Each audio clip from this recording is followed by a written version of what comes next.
করবে অন্য কেউ। ফিরহাদ হাকিম, যাকে আপনারা ববি হাকিম বলে চেনেন, উনি ইতিমধ্যে মিডিয়ায় কি বলেছে, এই কলকাতার রাস্তায় আমরা যেদিন 50-50 হব, এই বাংলায় 50% মানুষকে উর্দু ভাষায় কথা বলতে হবে।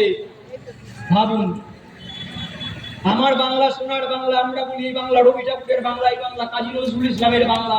অথচ এই তৃণমূল কংগ্রেস করা ববি হাকিম, এই তৃণমূল কংগ্রেস করা হুমায়ুন কবিররা প্রচ্ছন্নভাবে মদত দিচ্ছেন, শওকত মোল্লারা, শাহজাহান শেখরা।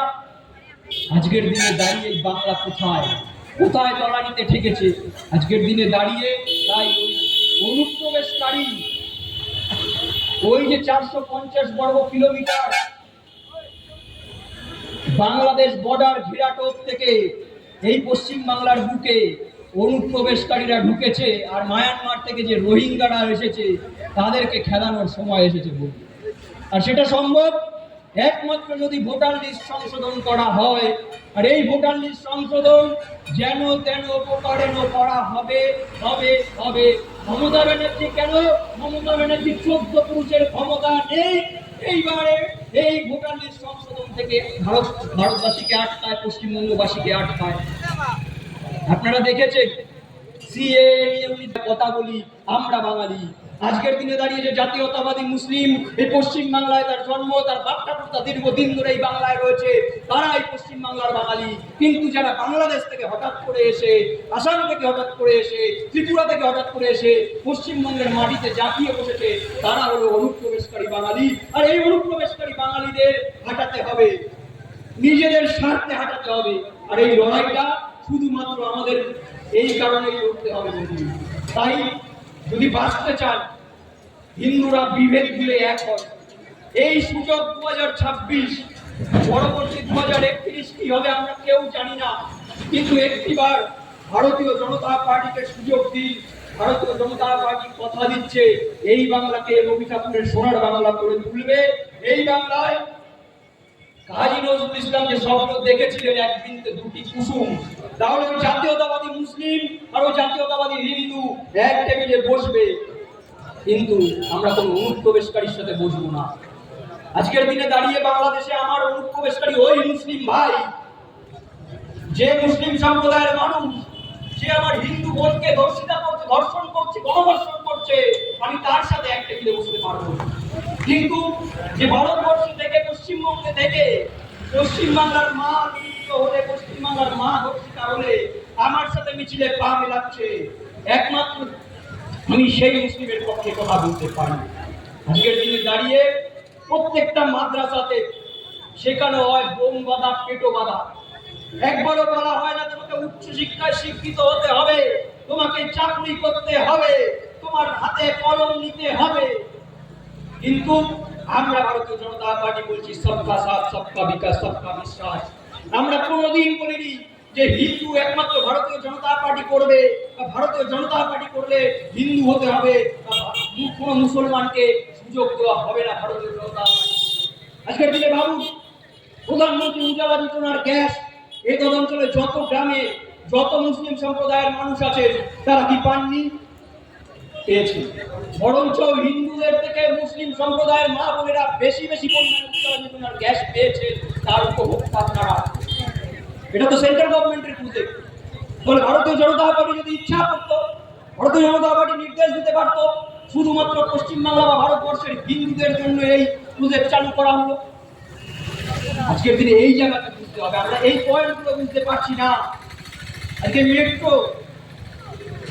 মেট্রো ব্যবস্থা চালু হয়েছে, কিন্তু মেট্রোর যে জমি জট, সেই জমি জটের কারণে আজকে ভাবুন রাজ্যের 50% টাকা দেওয়ার কথা মেট্রো প্রকল্প, কিন্তু এ রাজ্যের মুখ্যমন্ত্রী এ রাজ্যের ভাড়ারে টাকা নেই বলে টোটালটাই হাত তুলে নিয়েছে কেন্দ্রীয় সরকার। সেখানেও টোটাল 100% টাকা দিয়ে মেট্রো প্রকল্পগুলোকে রানিং করার চেষ্টা করছে, কিন্তু সেখানেও দিদিমণি কিছু এরিয়ায় বিরোধিতা আছে। না, জমি জট, সেখানে ব্যবসায়ীদের উচ্ছেদ করা যাবে না। আমরা কোনো ব্যবসায়ীকে উচ্ছেদ করার পক্ষে নয়, আমরা ব্যবসায়ীদের পুনর্বাসন দিই, তারপরে সেখান থেকে তাকে সরিয়ে। একবার ভাবুন, একটা দল বা একটা মানুষ, ধরুন আমি ক্ষমতায় এসেছি, আমি রাহুল দত্ত বলি, আজকের দিনে এই রাস্তাটা তো ভেঙে চুরে পড়ে আছে, এই রাস্তাটা যদি তৈরি করতে হয় আমাকে তো আগে ভাঙতে হবে, আমাকে তো রিপেয়ার করলে হবে না। যদি রিপেয়ার করি আবার পরের দিন অতটা ভেঙে যাবে। তাই আমাকে যদি তৈরি করতে হয় আগে আমাকে ভাঙতে হবে, আর ভাঙার পরেই করতে হবে। তাই আমাদের যদি একবার ভাঙার সুযোগ দেয়, আমরা বলছি, ভারতীয় জনতা পার্টি বলছে, নরেন্দ্র মোদীজি বলছে, আমাদের রাজ্য সভাপতি শ্রমিক ভট্টাচার্য বলছে, বিরোধী দলনেতা শুভেন্দু অধিকারী বলছে, গাইঘাটার বিধায়ক সন্তোষ ঠাকুর বলছে, ভারতীয় জনতা পার্টিকে একবার সুযোগ দিয়ে দেখুন। তৃণমূল কংগ্রেসের সাথে তখনই আপনারা পার্থক্যটা বুঝতে পারবেন। আমরা জানি বনগাঁ সাংগঠনিক জেলায় 7টা বিধানসভা, তার মধ্যে 5টা বিধানসভা ভারতীয় জনতা পার্টির মেম্বাররা রয়েছে। এটা আমাদের সৌভাগ্য। কিন্তু শুধুমাত্র বনগাঁ সাংগঠনিক জেলায় যদি আমরা ক্ষমতায় থাকি তাহলে তো রাজ্যের সরকারে আসতে পারবো না। আমরা তাই চাই সারা রাজ্য জুড়ে যেখানে যেখানে ভারতীয় জনতা পার্টির হিন্দু অধ্যুষিত এরিয়াগুলো আছে সকল হিন্দু সমবেত হয়ে একটিবার ভুলে যান। আপনি তৃণমূল কংগ্রেস করেন না, ভোটের পরের দিন আপনি তৃণমূল কংগ্রেস করেন, ভোটের পরের দিন আপনি আবার সিপিএম করেন, ভোটের পরের দিন কি আপনি আবার কংগ্রেসের ছত্রছায়ায় থাকেন। কিন্তু একটিবার নিজের ধর্ম রক্ষার স্বার্থে ভারতীয় জনতা পার্টিকে এই রাজ্যের সরকারে আনেন। আপনারা গুজরাট দেখেন, আজকে গুজরাট দেখে, গুজরাট মডেল দেখে আজকের দিনে দাঁড়িয়ে প্রধানমন্ত্রী, যশস্বী প্রধানমন্ত্রী নরেন্দ্র মোদীজি হয়েছেন। তিনি একবার দুবার নয়, সারা বিশ্বে 25 বার সর্বশ্রেষ্ঠ নেতা বিবেচিত হয়েছে। আমরা নয় বলছি যে ভারতীয় জনতা পার্টি করি বলে আমরা তাকে বিশ্ব নেতা বলছি, আমরা তাকে জনদরদী নেতা বলছি, কিন্তু অন্যান্য দেশগুলো কেন নরেন্দ্র মোদীজিকে নিয়ে এত লাফালাফি করছে? এই মানুষটা জানে কি করে ভারতকে তৃতীয় বিশ্বের দেশ থেকে প্রথম বিশ্বের দেশে পরিণত করতে হয়। একটা সময় ছিল ভারতের অর্থনীতি ছিল 14তম স্থানে, আজকের দিনে দাঁড়িয়ে ভারতের অর্থনীতি উঠে এসেছে 4র্থতম স্থানে। ভাবুন, দলটা এখনো 15 বছর পরিপূর্ণ হয়নি, তার মধ্যে এইভাবেই ভারতের উন্নয়ন হয়ে চলেছে। আজকের দিনে পেহেলগাঁও ঘটনা ভুলে গেলে চলবে না। অনেকে বলেন যে হিন্দু হিন্দু হিন্দু মুসলমান ভাই ভাই এক বিনতে দুটি কুসুম। আরে ভাই, আমার বাড়ির পাশে তো মুসলমান। পাকিস্তানের যারা জঙ্গি ছিলেন, সন্ত্রাসী ছিলেন, তারা কিন্তু নিকেশ হয়েছে। আজকের দিনে দাঁড়িয়ে অভিষেক ব্যানার্জি বলছেন, টুইট করছেন যে পিওকে দখল করতে হবে। ভাবুন, ঘুরিয়ে টুইট করছে, ঘুরিয়ে বলছে যে কেন্দ্র সরকার যে এত শক্তিশালী ভারতবর্ষে, যে এই ভারত সরকার যদি ভারতবর্ষে থাকে তাহলে পিওকে দখল সম্ভব, যে পিওকে পাকিস্তান দখল করেছে। তাহলে ঘুরিয়ে অভিষেক ব্যানার্জি এবং তৃণমূল কংগ্রেস কিন্তু ভারতীয় জনতা পার্টিকে সমর্থন করে। আজকের দিনে যে বলিষ্ঠ নেতৃত্বের হাতে ভারত আছে, আমরা বলছি যতক্ষণ পর্যন্ত ভারতে অমিত শাহজি, মোদীজি নেতৃত্ব দিচ্ছেন ততক্ষণ পর্যন্ত এই ভারতবর্ষের হিন্দু সম্প্রদায়ের মানুষেরা সুরক্ষিত আছেন।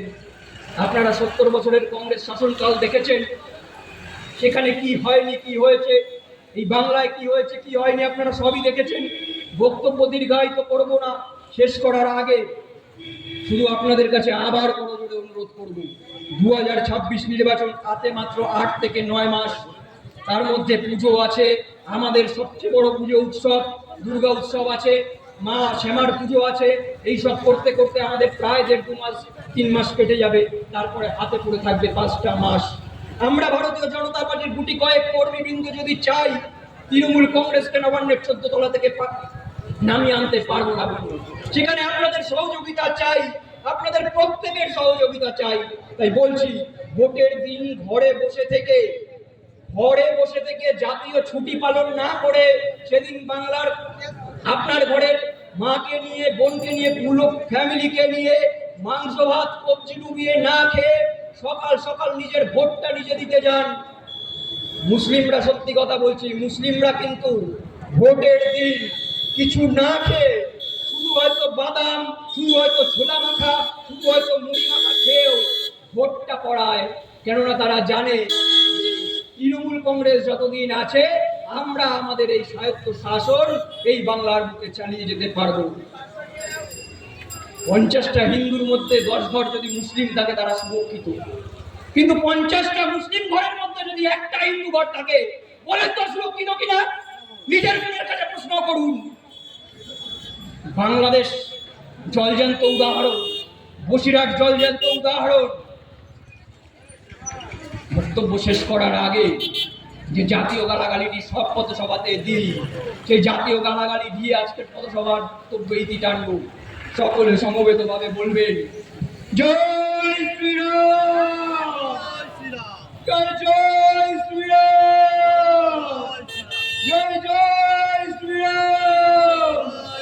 ধন্যবাদ সকলকে।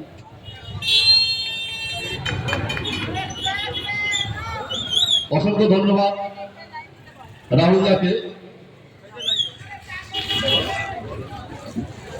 অসংখ্য ধন্যবাদ।